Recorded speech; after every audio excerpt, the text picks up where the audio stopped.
ఏళ్లుగా నా పోరాటానికి స్ఫూర్తినిస్తున్న నా భర్త నందమూరి తారక రామారావు గారి ఆత్మకి శాంతి కలగాలని మనస్ఫూర్తిగా కోరుకుంటూ, నిరంతరంగా ఎన్నాళ్ళు ఈ పోరాటం సాగుతుందో నాకే తెలియదు.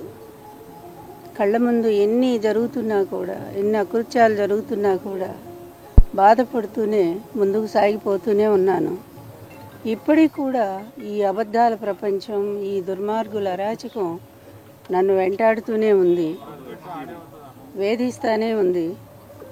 ఎన్ని రకాలుగా అవమానాలు ఎదుర్కోవాలో నాకే తెలియట్లా. నేను చేసిన తప్పేంటో ఇప్పటికి కూడా నాకు తెలియదు.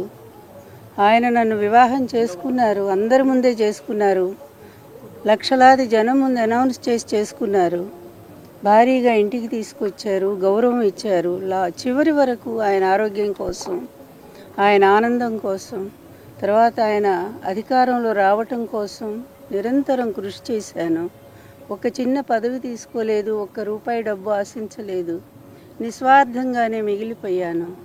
చివరికి ఆయన వెళ్ళిపోయారు. ఎందుకు వెళ్ళిపోయారో కూడా తెలుసు, ఎన్ని కుతంత్రాలు జరిగాయో.